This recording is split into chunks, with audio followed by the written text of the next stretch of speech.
memberikan sense of place di beberapa kota di dunia. Contoh yang lain, bekas-bekas industri seperti pabrik wine seperti yang ada di Taipei ini sekarang menjadi culture park. Demikian juga yang di Holian ini juga menjadi culture park and creative park. Ini di Taiwan. Yang ini di Cina di Nantong Culture and Creative Park. Ini juga bekas industri pabrik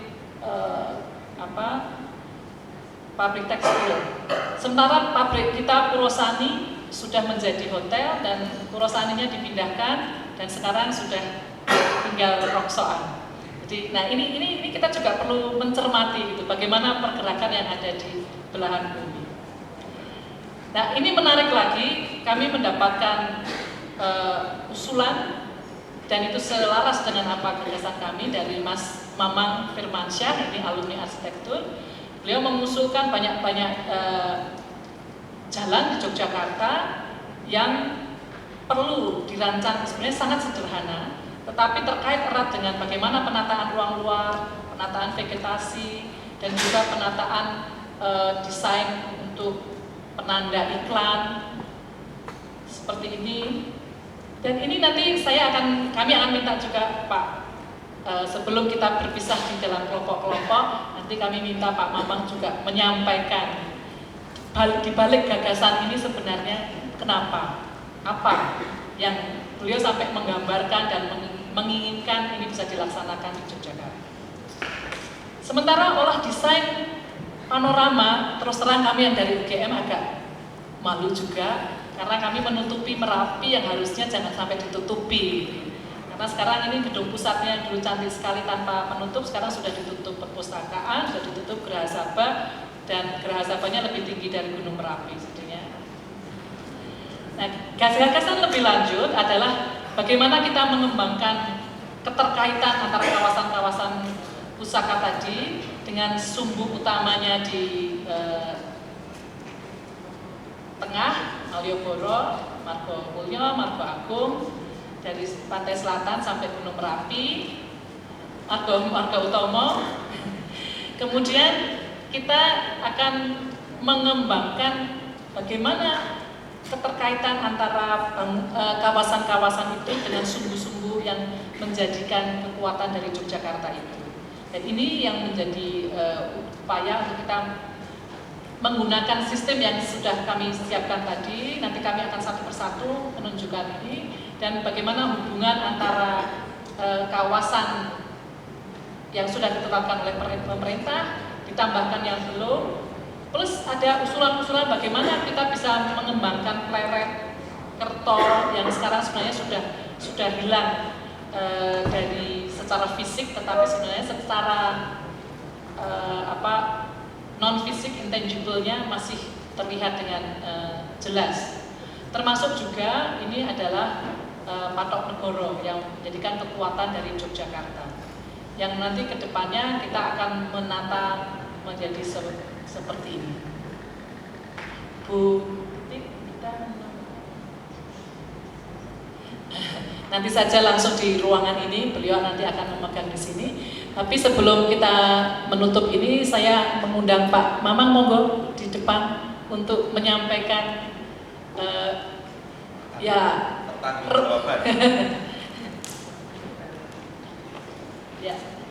Dan ini saya pikir sangat bagus sekali karena usulan dari masyarakat itu harus difasilitasi.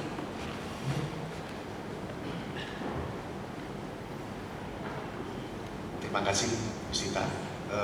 Assalamualaikum warahmatullahi wabarakatuh. Saya merasa terhormat dan tersanjung itu disuruh duduk di depan, karena sebenarnya saya hanya seorang warga biasa yang concern gitu ya terhadap kota yang saya cintai. Sebenarnya pengalamannya adalah ketika saya selesai studi di Gajah Mada, kemudian saya melakukan pengalaman profesional kira-kira 25 tahun saya di Jakarta. Kemudian saya punya biro arsitek dan saya memutuskan kembali ke Jogja tahun 2004 karena saya mengalami kalah perang budaya gitu ya. Jadi dengan gegap gempitanya Jakarta, saya secara mentalitas mungkin tidak siap gitu ya, tapi kantor masih tetap di Jakarta. Kemudian saya memutuskan pindah ke Jogja. Kebetulan juga anak-anak saya studi di Gajah Mada juga. Jadi tahun 2004 saya pindah ke Jogja untuk berumah tinggal di Jogja, tapi kantor masih di Jakarta. Jadi setiap minggu saya bolak-balik. Apa yang terjadi adalah seperti dikatakan Pak Bobi tadi, gemes gitu ya. Tapi dalam perkembangannya saya nggak gemes lagi, tapi mangkel gitu ya. Sudah sangat mangkel gitu ya. Jadi kota ini mau kemana gitu ya. Kita melihat semuanya lah yang di kasat mata gitu ya, di kota maupun di peri-peri kota.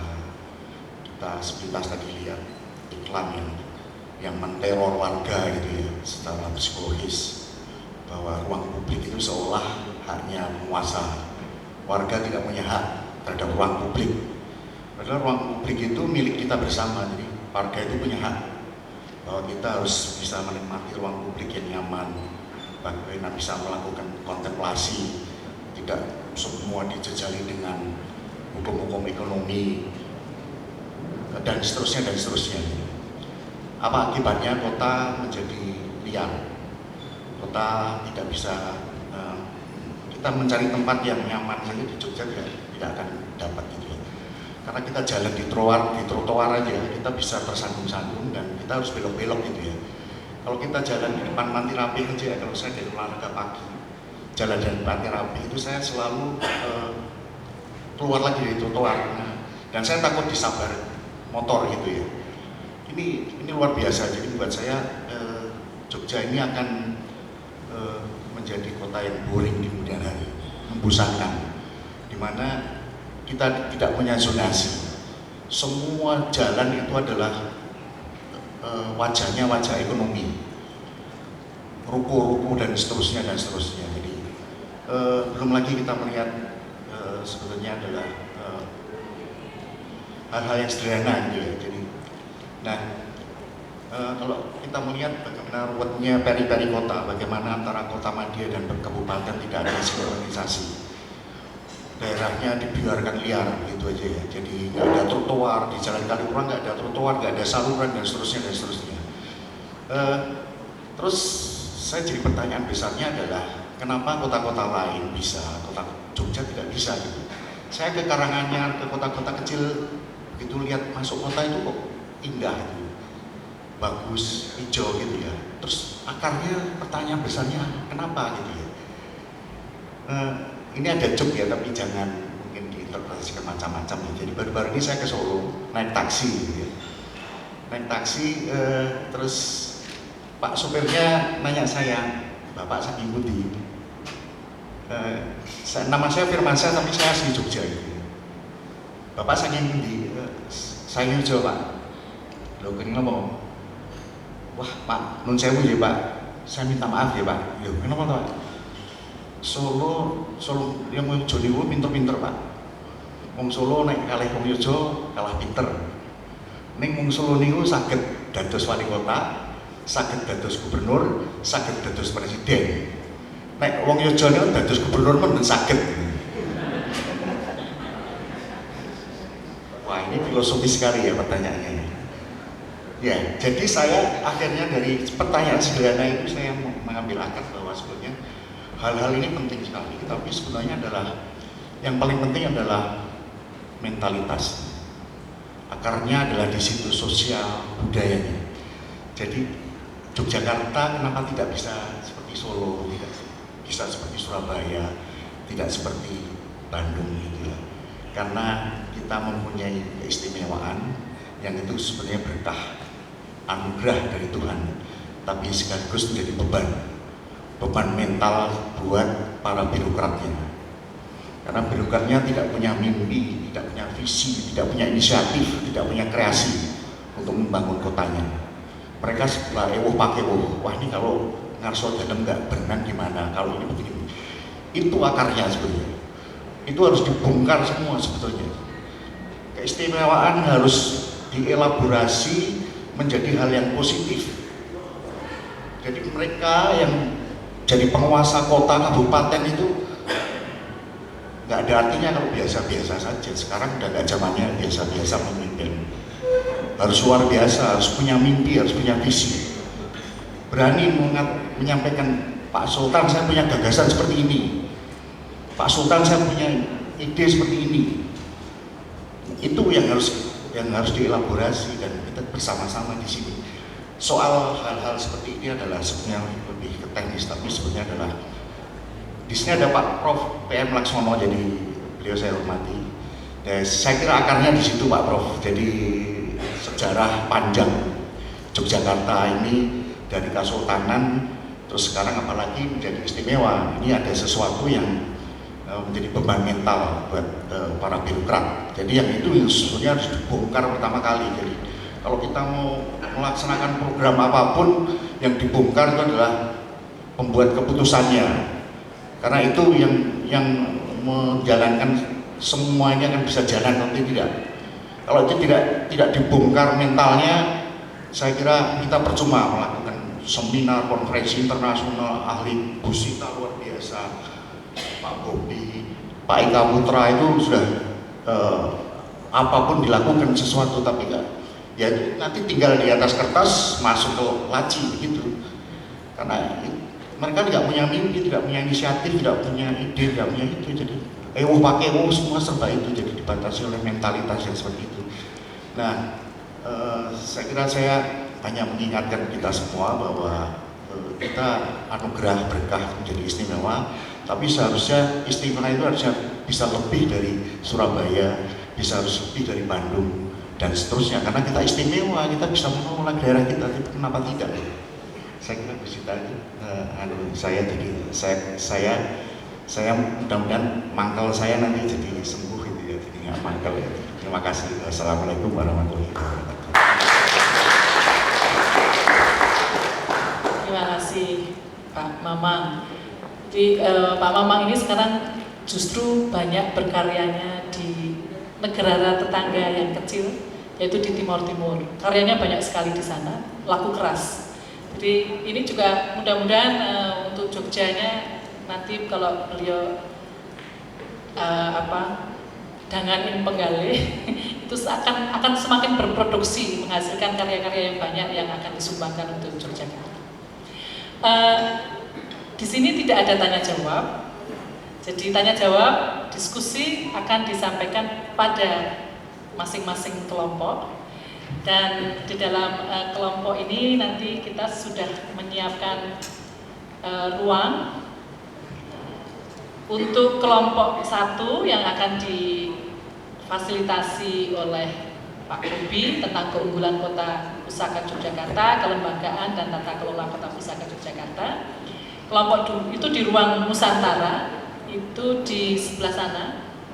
Kemudian kelompok 2, inventarisasi, dokumentasi, informasi, edukasi dan promosi dengan saya di ruang Managama di selatan di sini.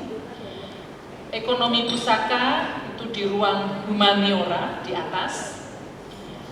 Kemudian kelompok 4 dengan Pak Hamil Luhur dan kelompok ekonomi pusaka. Pengelola risiko bencana dan pengembangan kehidupan budaya masyarakat, ada Pak Hairul Salim yang nanti akan memimpin, Bu Anggi Minarni, ada Bu Ardiana Reswari yang nanti akan mondar-mandir karena beliau berbicara di dalam isu intangible dan juga yang tangible. Dan kami mohonkan Pak Laksono untuk bebas memilih mau yang mana yang ditekankan, dan tadi sudah ada harapan dari Pak Mamang untuk mengeluarkan satu kunci yang tepat untuk pengembangan Yogyakarta ini sehingga bersemangat di semua pihak. Kemudian kelompok yang kelima itu tentang penataan ruang dan sarana prasarana, ada Ibu Dewanti, ada Pak Ika Putra, ada Pak Arif, ada Pak Sani, Pak Slamet juga. Dan tapi ini penataan ruang dan kelompok 6 olah desain, bangunan dan ruang luar itu ada di ruang ini. Bisa dilakukan sambil melihat gambar-gambar, sambil berbicara cross antar kelompok ini juga bisa. Karena ini memang satu hal yang ya kembali lagi urusannya harus lintas. Untuk teknis ada tambahan Pak Bobi? Nanti sampai jam 1, tapi kalau sampai jam lebih juga boleh, tapi jam 1 makan siang.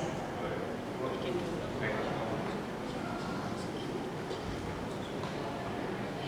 Kami memang merencanakan tidak ada panel hari ini lagi, tetapi kita akan ketemu pada akhir bulan November, kita akan bertemu lagi untuk kita bicarakan secara menyeluruh bersama-sama sambil dari tim kita melengkapi dengan gambar-gambar yang belum, yang nanti juga menjadi hasil dari yang kita perbincangkan.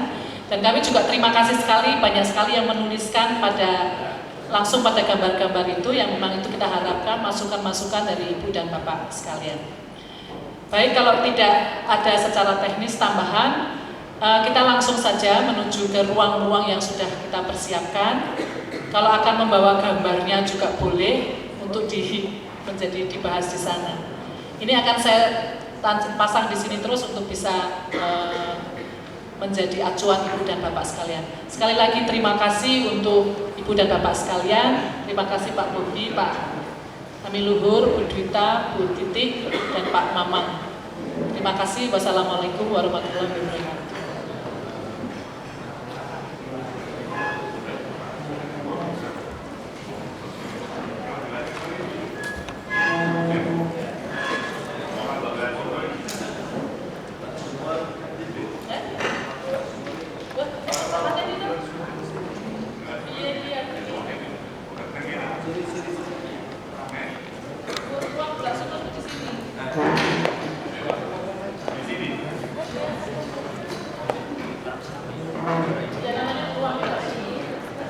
Ya.